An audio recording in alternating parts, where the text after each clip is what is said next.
When Japanese pilots first spotted those shark teeth painted on the nose of P-40 Warhawks across the skies of Burma in 1941, many believed they were witnessing a simple American decoration, another quaint fancy of the Westerners. But what they didn't know is that behind that image lay a military calculation so precise and devastating that Japanese authorities themselves would attempt to conceal it for decades. This isn't a tale about the art of war. It's the story of how a specific paint scheme became the most effective psychological weapon in the Pacific Theater, and what you're about to discover will completely change your understanding of aerial warfare. The P-40 Warhawk wasn't the finest fighter of its era. In fact, when it arrived in Southeast Asia, Japanese technical reports had already catalogued it as inferior to the Zero in almost every measurable aspect: turning speed, rate of climb, maneuverability. Imperial strategists were confident that their pilots, with their years of experience in China and their numerical superiority, would dismantle any American resistance within a matter of weeks. But there was something those reports didn't contemplate, something that engineers couldn't measure in wind tunnels nor calculate with slide rules. Before revealing what exactly that invisible factor was, you need to understand something fundamental about the context. The American volunteer group, known as the Flying Tigers, weren't regular army pilots. They were mercenaries, aviators recruited secretly before the United States officially entered the war, paid to defend the Burma Road that supplied China. Claire Chennault, their commander, was an unconventional strategist who had been forced to retire from the United States Army Air Corps for promoting tactics his superiors considered heretical. Now, in military exile, he had the opportunity to prove something. But here comes the first twist that changes everything. Chennault didn't invent the shark mouth on the P-40. That's the historical lie that's been perpetuated for 80 years.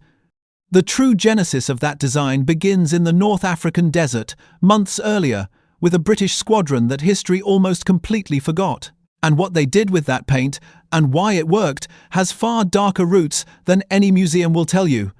The Royal Air Force's 112 Squadron, known as the Desert Sharks, operated P-40 Tomahawks in Libya during 1941. They faced the German Luftwaffe in brutal conditions, outnumbered and technologically outmatched.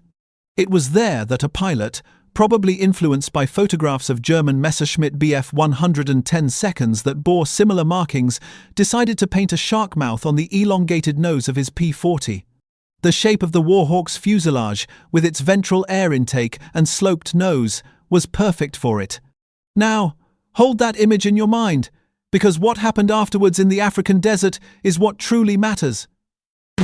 British pilots began noticing something strange in the behavior of German and Italian pilots. It wasn't fear exactly, it was something more subtle and more exploitable. But before I explain what exactly those British pilots discovered, you need to know the real reason Chennault adopted that design in China, because it wasn't for aesthetics nor casual inspiration. Chennault was an obsessive student of aerial combat psychology. He'd spent years in China observing not just tactics, but human reactions under extreme pressure. He understood something that military manuals of the era completely ignored. The human brain in combat doesn't process information rationally. It processes symbols, primary threats, survival archetypes. And here's the detail that's never mentioned in documentaries. Chennault was familiar with anthropological studies of the tribes in the mountains of southern China and Southeast Asia. These studies, many conducted by missionaries and ethnographers in the 1,920 seconds and 1,930 seconds, documented something fascinating. In the local cultures of Burma, Thailand, and southern China, the shark wasn't simply a marine predator, it was a supernatural symbol of inevitable death. Legends spoke of aquatic spirits in shark form that dragged fishermen into the abyss. For many rural communities from which Japanese infantry and logistics support soldiers came, these accounts weren't quaint folklore, they were ancestral warnings engraved in the collective subconscious. But wait, because Chennault's masterstroke goes much deeper. Japanese pilots didn't come from those rural communities, they were educated elite, many from samurai families with centuries of military tradition. Why then would a symbol of peasant folklore affect them? The answer lies in something Japan attempted to erase from its military archives after the war. During Japanese expansion in China in the 30s, imperial forces had faced brutal guerrilla warfare.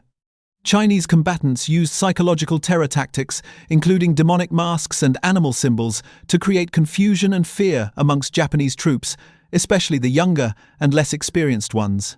Japanese internal reports, many declassified only in the past 2 decades, reveal that these tactics had a measurable impact on troop morale.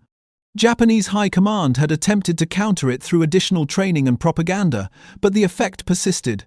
Certain visual symbols generated instinctive avoidance responses. Chennault knew this. He'd spent years as an advisor in China and had access to intelligence revealing these psychological vulnerabilities.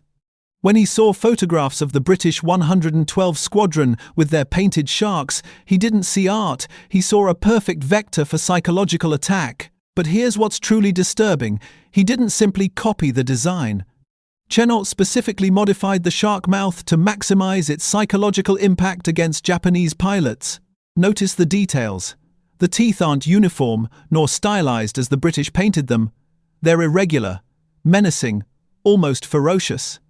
The eye, when added, wasn't simply decorative. It was positioned to create an optical illusion in combat. From certain angles, especially during frontal attack maneuvers or dives, the combination of the eye, teeth, and fuselage shadows created the illusion of a 3-dimensional face that appeared to watch the enemy pilot directly. Flying Tiger's combat records document something astonishing. In the first 3 months of operations, pilots noticed that Japanese fighters hesitated a fraction of a second longer than normal before entering direct combat against P-40 seconds with painted shark mouths. A fraction of a second in aerial combat is the difference between living and dying. Chennault quantified it. That initial advantage translated to approximately 20% more effectiveness in the first attack pass. But the effect didn't end there, and this is what truly frightened Japanese High Command when they finally understood what was happening. Japanese pilots who survived encounters with the Flying Tigers began propagating stories. Not cold technical reports, but visceral accounts of how those aircraft seemed to come alive, how the teeth opened during attack, how the eyes followed you. This may sound like exaggeration or combat mythology, but there's a real neurological basis. The human brain is programmed to detect faces and facial threat signals before any other visual information. It's an evolutionary survival mechanism. When a Japanese pilot saw a P-40 approaching head-on at high speed, his brain instantly processed the visual pattern as a threatening face, a predator attacking. This activated the acute stress response, releasing cortisol and adrenaline, before the pilot even consciously processed that he was seeing an enemy aircraft. That automatic micro-response created a measurable tactical advantage. The Japanese attempted to counter this in multiple ways. First, through internal propaganda, ridiculing the paintings as childish and ineffective. But field reports kept arriving. Veteran pilots, aces with dozens of kills, admitted in confidential reports that the design disturbed them. Some even requested not to be assigned to sectors where the Flying Tigers operated. The most revealing Japanese response came in the form of a classified directive issued in March 1942, barely 3 months after the Flying Tigers' debut. The document, declassified only in 1997, specifically ordered Japanese pilots to ignore enemy intimidating decorations and concentrate on aircraft technical characteristics. The very fact that High Command felt the need to issue this order reveals the magnitude of the problem. You don't issue orders to counter something that isn't working. But there's another level to this story that almost nobody knows. Chennault didn't just use the shark mouth as an offensive psychological weapon, he turned it into a tool for cohesion and morale for his own pilots. The Flying Tigers weren't regular soldiers, they were mercenaries, many of them adventurers with discipline problems, expelled or marginalized from their previous units. Creating group identity was essential for their effectiveness. The shark mouth became the unit's tribal symbol. Each pilot slightly personalized his design, adding small, unique details, but the base pattern was sacred. Mechanics retouched the paintings after each mission, ensuring they remained intimidating. An entire ritual developed around this. New pilots couldn't add certain details until they'd achieved their first kill. This created a visual hierarchy that reinforced status within the group. And it worked.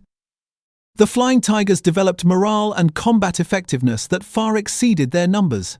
With barely 50 pilots available at any time and fewer than 100 operational aircraft throughout their entire existence, they credited nearly 300 confirmed kills against minimal losses. Part of that success was tactical.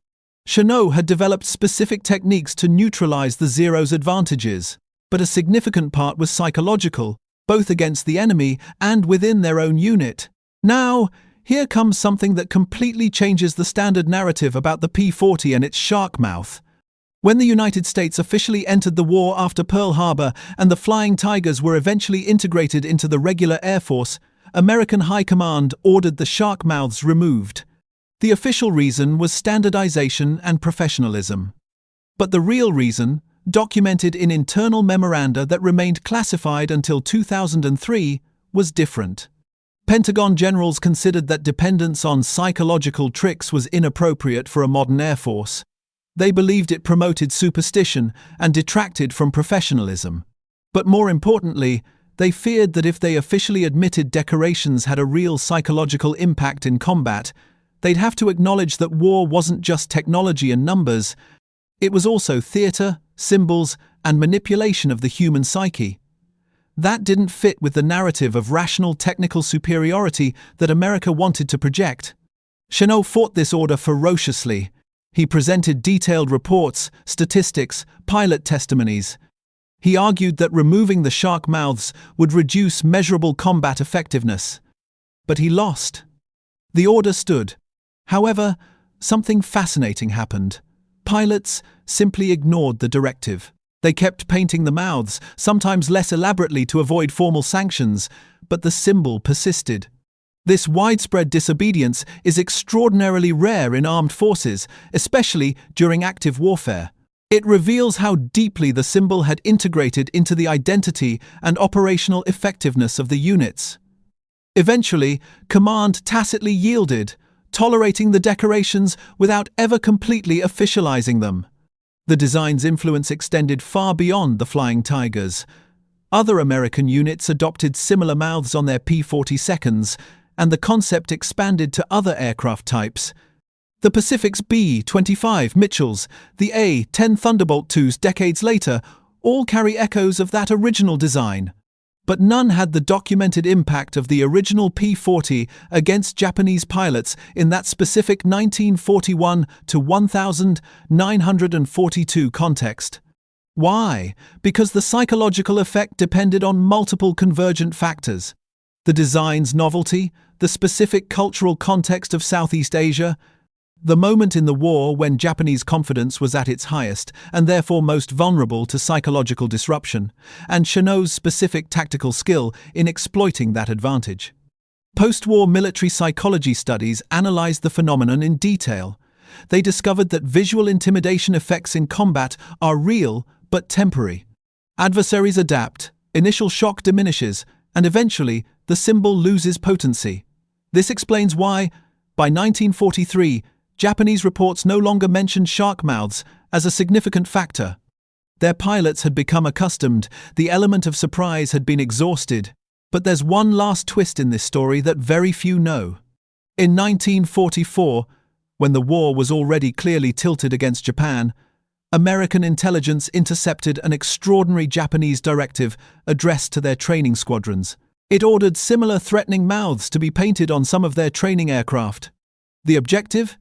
To desensitize new Japanese pilots to the psychological effect before facing it in actual combat. This measure, desperate and belated, is perhaps the most honest acknowledgement of the impact the P-40's shark mouth had achieved. 3 years after its introduction, the enemy still considered it a serious enough threat to incorporate it into their own training. Not as mockery nor propaganda, but as psychological inoculation. The hidden truth of the P-40 Warhawk and its iconic shark mouth was never about combat art or aircraft personalization. It was about precision psychological warfare, executed with an understanding of human neurology and cultural context that was decades ahead of its time. Chennault understood something that modern strategists have only recently begun to formalize. In combat, perception is as lethal as weaponry. Every time you see that iconic image of a P-40 with its toothy grin, You're not seeing nostalgic decoration. You're seeing evidence of one of the most successful psychological warfare experiments of the 20th century. An experiment so effective that the enemy attempted to conceal it, the American military itself tried to suppress it, and official history decided to simplify it as simple war folklore. But now you know the complete truth. The P-40 Shark wasn't a symbol, it was a weapon, and like all the most effective weapons, it functioned not against the metal of the enemy aircraft, but against the mind of the pilot controlling it.